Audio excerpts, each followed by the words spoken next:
Hello everyone, how's it going? I'm Haru. Today, as you can see, I have a special guest. I feel a little nervous actually. Togemaruさんです。Thank you for your time. ありがとうございます。Thank you. Thank you. I think this is not your first time to come in my channel, right? Yeah. I think how long has it been? I guess it's been around a year last time we met before, you came in my channel. And last time you talked about how to study for English exams like ACAN and TOEIC, especially focusing on how to improve listening and reading skill, which was great. So I put the link in the description of this video. So please check it out, if you're interested in taking those exams. So we already have a bunch of tips of studying, improving the listening and reading skills from Togemaru-san in the last video. So what I wanted to talk about here is a different topic. We are going to talk about how to improve speaking skills, okay?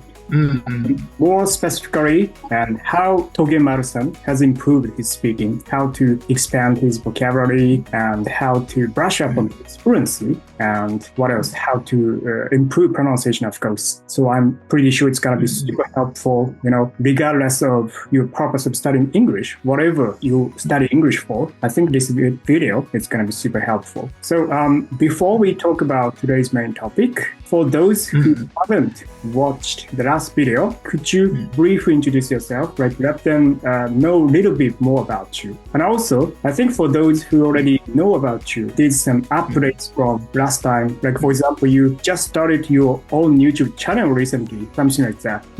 Let us take some time, to know about Togemaru-san first. Okay, so my name is Keiwada, and my Twitter name is Togemaru, which derives from Spitz, which is one of the most famous musicians and favorite artists in Japan. So I'm from Fukuoka Prefecture, and I've been living in Tokyo for approximately 11 years. And after that, I got back to Fukuoka, which is my hometown, in order to contribute to the betterment of local people who live in Fukuoka Prefecture in terms of their English proficiency through the using my experience of learning English. So in recent times, as I mentioned many times in Twitter or note platforms, I could successfully pass the Cambridge English exam, CPE C2 proficiency, which is said to be the CEPAL C2 level, highest in the CEPAL English,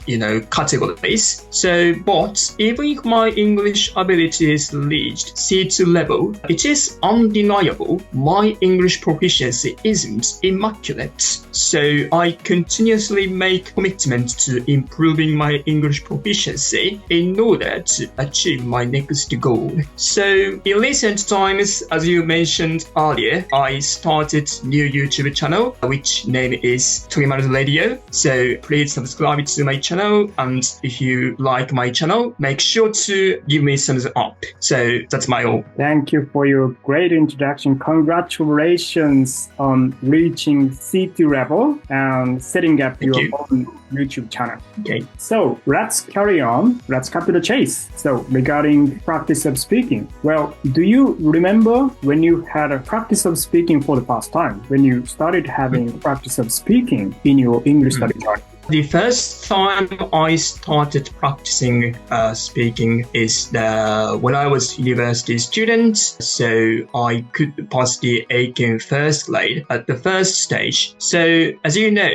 in the second interview test of ACAN first grade, it entails not only high command of English abilities, but also the knowledge of what is happening in recent society or international matters. So at that time, I lacked both of these skills, so I practiced many times the simulating the second interview test of ACAN first grade with the university professor and my friends or on my own. And so at that time, one of the most challenges is that there are many, I knew a lot of difficult words, but I couldn't use them practically. So I made a tenacious effort to practice using these vocabulary in a practical manner in order to pass the ACAN first grade. So that's the first time of practicing my speaking skills. I see. So in the first place, you had a struggle with improving your speaking, like using English words in your mind,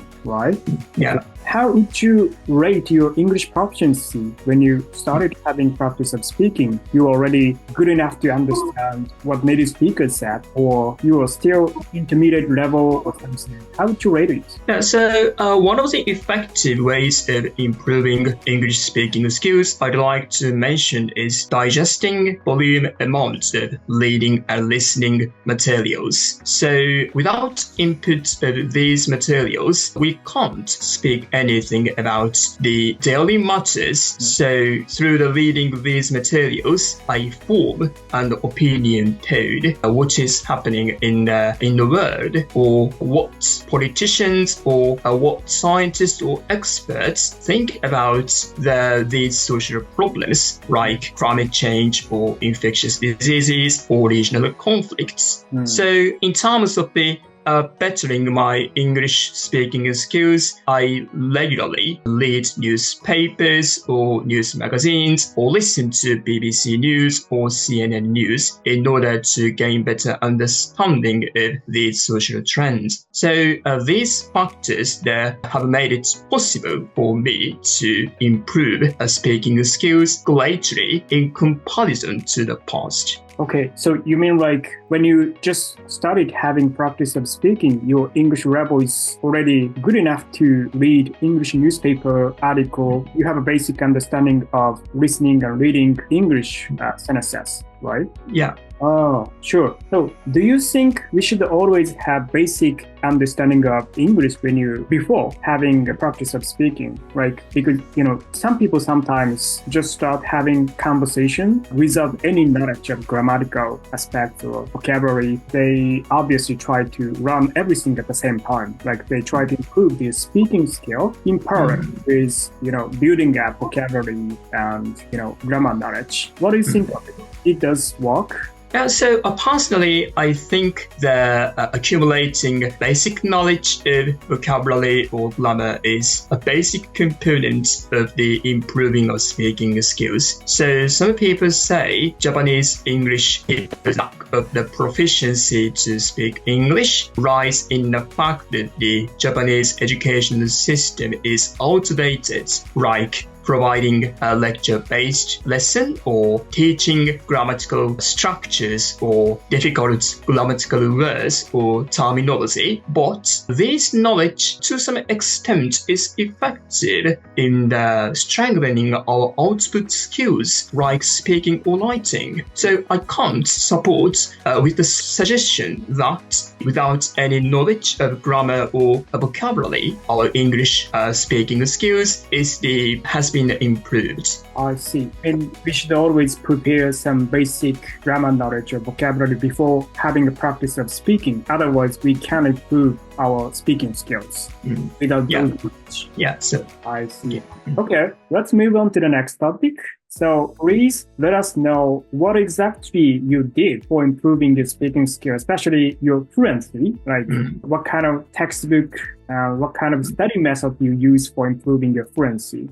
Yeah, as I mentioned earlier, part of the reason for improving my English proficiency is reading vast amounts of wide variety of materials like The Economist or Japan Times or Japan News. So, and since I'm a big fan of British accent, I regularly watch BBC News or BBC Learning English in order to improve my British pronunciation. And so, through reading these materials, I got knowledge about the international matters or what, as I mentioned earlier, what scientists or politicians, experts think about recent social events. And also through the imitation of the British narrators in the BBC News or BBC Learning English, I could pronounce in a British manner, even though my pronunciation is not immaculate. And in terms of bettering my fluency, I always practice the speaking skills through the use use of the resources like AK first grade, the 2 minute speech or IELTS speaking part 2. So I always write transcripts for these resources in advance. And after that, through the use of ChatGPT, this application allows the English sentences I load to be more sophisticated. So after this process, I practice the speaking without seeing any transcripts many times. And this continuous effort allows me to speak in English as fluently as possible. So that's all. Okay, so what you did for improving your speaking skill is like speaking to yourself, memorizing many different kinds of English sentences from textbooks, and then practice speaking to yourself without,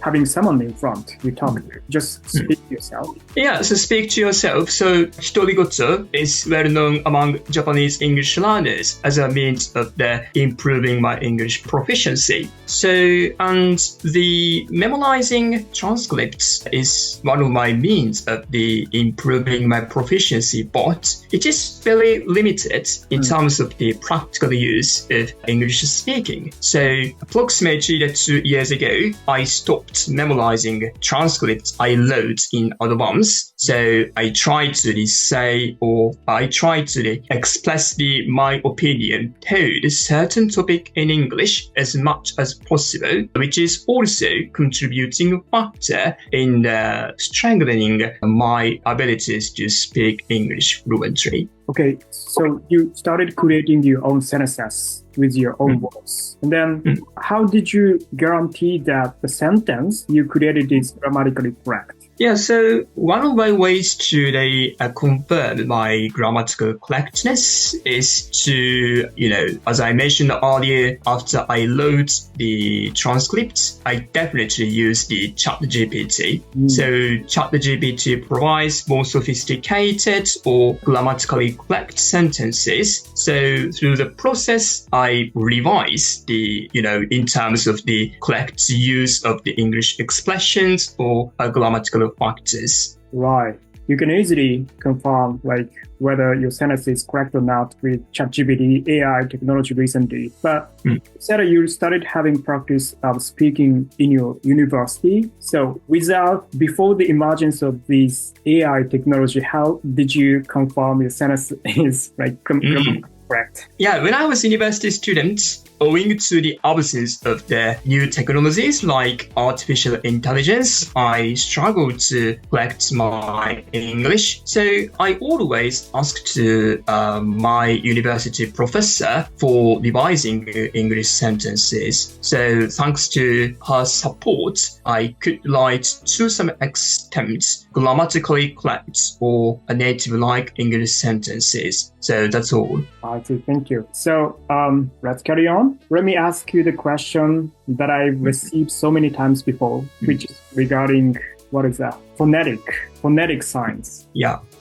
Should we run phonetic science before having practice of speaking? Or we shouldn't? We don't always have to do that. Or should we run it? Yeah, that's a difficult question to answer since there has been divisions among experts over whether or not the phonetics knowledge contributes to the betterment of the English speaking proficiency. Personally, I don't think phonetic knowledge is indispensable to speaking abilities. So rather than learning such a structure, what is important in terms of the speaking skills is the making many mistakes. Some Japanese people harshly criticize other Japanese English learners' behavior to speak English fluently, like your pronunciation is weird and expressions or words you use in English conversation is less common for native speakers, but we should not pay any attention to these backseat drivers who can't understand the essence of learning English. So making many mistakes serves as a precautionary tale for boosting my abilities to speak English. So rather than learning structural knowledge like phonetics, I think it is more important to make many mistakes. I see. So, did you run phonetic science? A little bit when I was a university student because I majored in the English department. Yeah. But you didn't put so much resource into learning phonetic. Yeah, not at all. I didn't use resources as phonetics at all. I didn't know them at all. Okay. In my personal experience, reading a word book is enough. There's always a section where we can learn phonetic signs. It tells us what kind of phonetic signs they are and how to move our tongue when you make a sound. And then also if you have some vocabulary, some words you don't understand how to pronounce, you can look it up on the internet and you can listen to native speakers' pronunciation for words. I think that's enough. You don't have to put so much resource into learning pronunciation and phonetics. You don't have to be an expert in that field. Yeah, so I agree with your opinion. Thank you for great advice. Actually, we're running out of time, sorry. But I think, we're good enough. So lastly, let me ask you a question. What motivated you to study English so hard? Yeah, there are many factors actually. So the main driver of enabling me to commit myself to learning English is both the presence of other fellow English learners and my goal. So there are many stimulating English learners on the Twitter platforms. So since they have a high command of the English abilities, this situation encourages me to learn English more and make more tenacious efforts to improve my English proficiency. And in terms of learning English, there are my short-term and long-term goals. So my short-term goal of learning English is to get 8.5 scores on the IELTS exam. And my long-term goal is as I said in the introduction section, I want to contribute to the betterment of the local people living in Fukuoka Prefecture in terms of the English proficiency through the experience of my English learning. So since I work at a preparatory school as an English teacher, and it is my job to teach English to high school students or adults in order for them to pass the exam of university entrance exam or English exams like ACAN or TOEFL or IELTS. So as a small step toward my long-term goal within the 3 years, I'd like to come true my dream that the students I'm in charge of could pass the ACAN first grade as many as possible. So that's my motivation for learning English. Great motivation. Thank you for your great answer. Okay, we're good enough, I think. So thank you everyone for watching today. See you in the next video. Bye. Thank you. Thank you. Bye.